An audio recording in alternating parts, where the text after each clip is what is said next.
चलिए, good morning all of you. कैसे हैं आप सब? देखिए, तो हम लोग प्रॉब्लम पढ़ रहे थे इलेक्ट्रोस्टैटिक्स का जो पहला चैप्टर हम लोग स्टार्ट किए थे, electric field and electric charge, उसका प्रॉब्लम बना रहे थे। उसी प्रॉब्लम से रिलेटेड कुछ और प्रॉब्लम हम आज आपको बताने जा रहे हैं। उसके बाद फिर हम लोग नेक्स्ट चैप्टर पढ़ेंगे। चलिए देखिए, एक वस्तु पर 1 कूलम का ऋण आवेश है, उस पर इलेक्ट्रॉन की संख्या है समान अवस्था से कितना अधिक है। तो चलिए इसका हल करते हैं हम लोग। कितना आवेश है? 1 कूलम। कौन सा चार्ज है? ऋण आवेश। माइनस लगा दिए। आपको तो शुरू में ही बताए थे कि अगर चार्ज नेगेटिव में होगा तो इलेक्ट्रॉन भी नेगेटिव में होगा। तो -1.6 इंटू 10⁻⁻19 कूलम। समान अवस्था से कितना अधिक है? आपको तो पहले ही बोले थे, चाहे इलेक्ट्रॉन की कमी बोले चाहे इलेक्ट्रॉन की अधिकता बोले, निकालना है आपको n, number of electron, n equal to what. तो मेरे पास फार्मूला क्या होता है? Q बराबर Ne। यहाँ से n निकाल लीजिए, Q बटा E। Q का वैल्यू कितना है? -1 कूलम। इसका कितना है? -1.6 इंटू 10⁻⁻19 कूलम। ठीक है, कोई दिक्कत? क्लियर है? चलिए अब इसको हल करते हैं। जरा सा ऊपर की ओर मिटा देते हैं।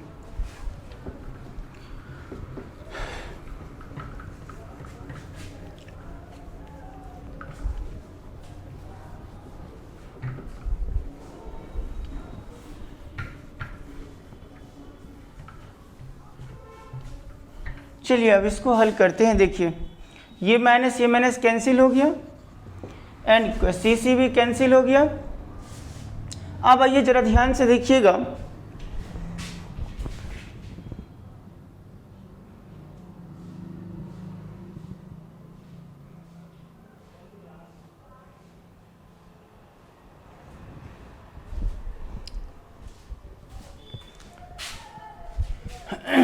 देखिए, हाँ तो कितना हो गया यहाँ पे?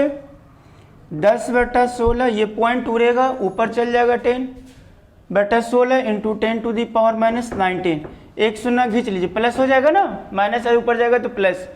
एक शून्य खींच लीजिए इससे, 18 कितना हो जाएगा? 1696, 6.25 इंटू 10⁻18 आंसर। क्लियर है? चलिए, तो यानी 6.25 इंटू 10⁻18 कूलम जो है वो अधिक है आपका।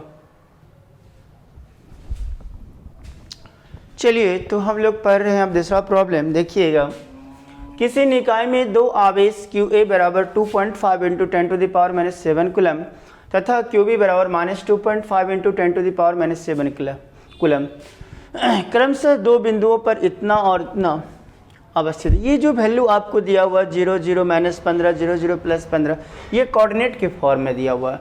सबसे पहला काम आपको ये देखना पड़ेगा कि ये कोऑर्डिनेट का फॉर्म पहले कौन सा एक्सिस को दर्शाता है।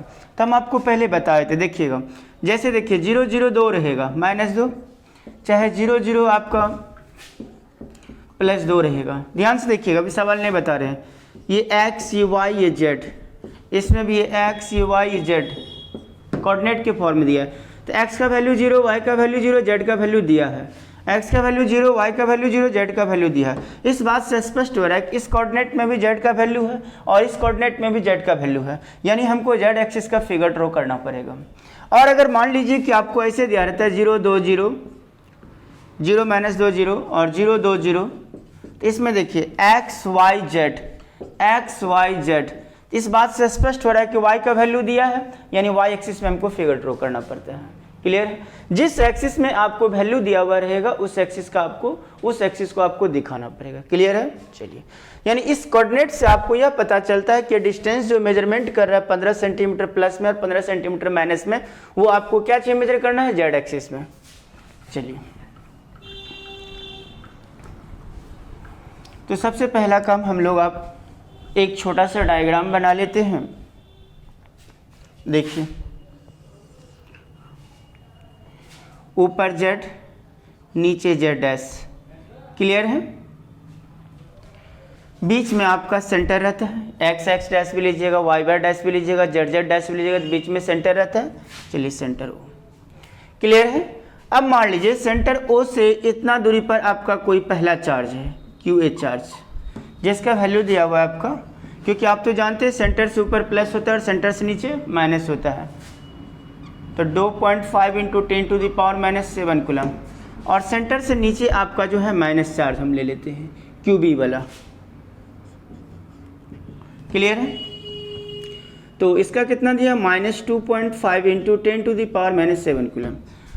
और कोऑर्डिनेट देखिए, ए से लेकर के बी तक, यानी ए से लेकर के ओ तक का जो डिस्टेंस है वो 15 सेंटीमीटर। याद रखिएगा, जो हम लोग चार्ज में डिस्टेंस फॉलो कर रहे हैं उस डिस्टेंस में आपका चिन्ह का प्रयोग नहीं होगा। जैसे यहाँ पे -15 सेंटीमीटर लिया है तो माइनस नहीं लेंगे। चार्ज में जब हम लोग डिस्टेंस को फॉलो करते हैं तो उस डिस्टेंस में चिन्ह का प्रयोग नहीं किया जाता है। तो देखिए ए के वैल्यू में, तो ए से लेकर ओ तक का सेंटर डिस्टेंस कितना दिया, -15, तो माइनस नहीं लेना, सिर्फ 15 लेना। यहाँ से लेकर यहाँ तक 15 सेंटीमीटर, फिर ओ से लेकर के बी तक का डिस्टेंस कितना दिया, बी में आ जाइए 15 सेंटीमीटर, तो 15 सेंटीमीटर 15 सेंटीमीटर, तो ए से लेकर बी तक कितना हो गया, 30 सेंटीमीटर। क्लियर है, कोई डाउट। अब सेंटीमीटर को मीटर बनाइए। सेंटीमीटर को मीटर बनाने के लिए 100 से डिवाइड करेंगे, 0.3 मीटर। क्लियर है। तो मांग रहा है आपका निकाय, निकाय मतलब होता है सिस्टम। इस सिस्टम का टोटल चार्ज कितना होगा, टोटल चार्ज वाट, और उसके बाद मांग रहा है वैद्युत द्विध्रुव आघूर्ण। देखिए वैद्युत द्विध्रुव आघूर्ण, वैद्युत द्विध्रुव आघूर्ण जिसको सूचित करते हैं P से, वाट। क्लियर है। टोटल का मतलब क्या होता है, दोनों को जोड़ना। तो देखिए टोटल चार्ज Q बराबर Q A plus Q B. Clear है। Q बराबर कितना हो गया, Q A plus Q B. कोई डाउट। चलिए अब हम लोग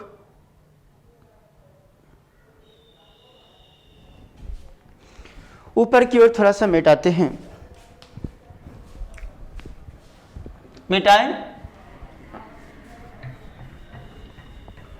चलिए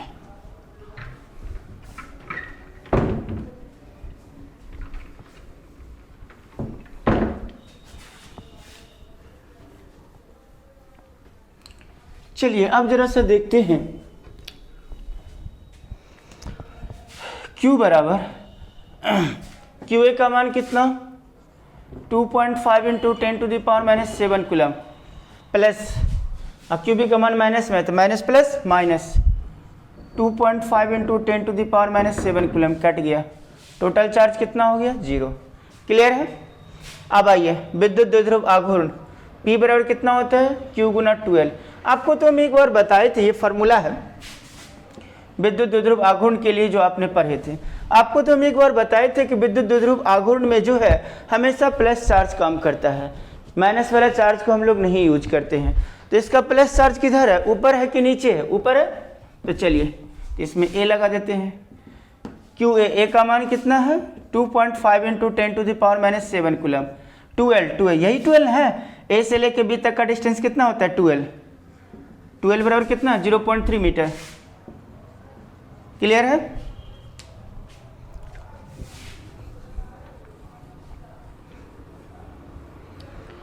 आइए 25 या 75,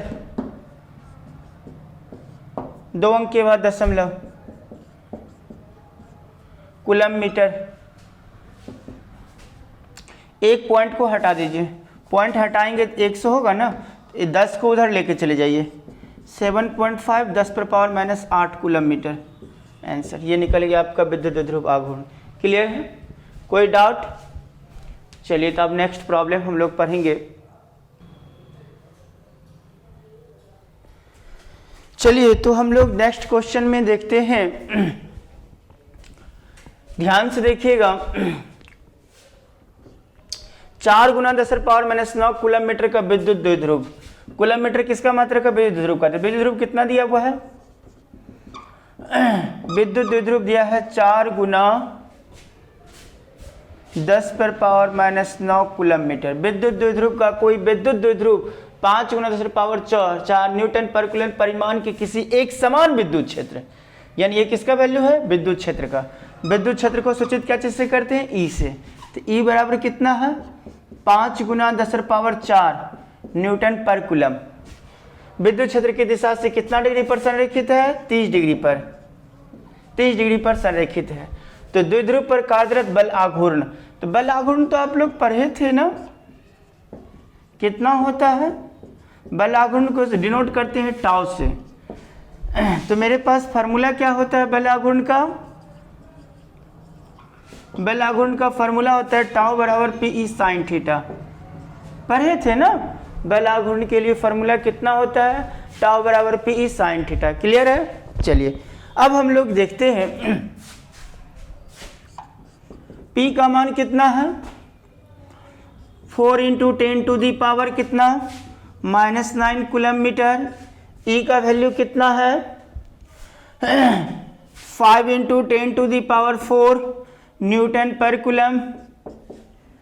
क्लियर है। और साइन 30, थीटा का मान कितना, 30 डिग्री। क्लियर है। चलिए अब देखिए 4 को 5 से मल्टीप्लाई करिएगा तो कितना होगा, 20 होगा।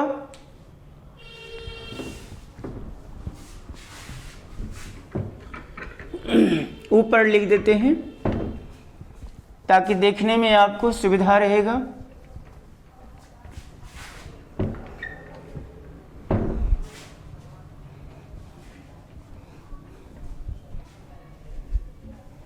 देखिए 4 5 मल्टीप्लाई करेंगे कितना, 20। 10⁻⁻9 10⁻⁴, 9 में से 4 गया 5, वो भी क्या चीज में, माइनस में। क्लियर है। यहाँ देखिए कूलम कैंसिल हो जाएगा, बच गया कितना, न्यूटन मीटर, ऊपर में न्यूटन मीटर। साइन 30 का मान कितना, हाफ, कैंसिल 10। तो 10 × 10⁻⁻5 न्यूटन मीटर को क्या बोलते हैं, जूल। एक और घटा, इसके 10⁻⁻ नहीं कुछ है, +1 है, एक और घट गया, -4 जूल। तो बल आघूर्ण कितना निकल गया, 10⁻⁻4 जूल। क्लियर है, कोई डाउट। तो हम लोग इस प्रकार से प्रॉब्लम पढ़े हैं। इलेक्ट्रोस्टैटिक्स का जो आपका पहला चैप्टर था, इलेक्ट्रिक फील्ड इलेक्ट्रिक चार्ज, उस पर हम लोग कुछ प्रॉब्लम बनाए थे और कुछ प्रॉब्लम जो बच गया था वो आज हम आप लोगों को कंप्लीट कर दी। अब हम लोग नेक्स्ट क्लास में जो है पढ़ेंगे इलेक्ट्रिक पोटेंशियल के बारे में। किसके बारे में पढ़ेंगे, इलेक्ट्रिक पोटेंशियल के बारे में, यानी विद्युत विभव के बारे में। उसके बाद जो चैप्टर आएगा वो गॉसेस थ्योरम आएगा। क्लियर है। चलिए तब तक के लिए धन्यवाद।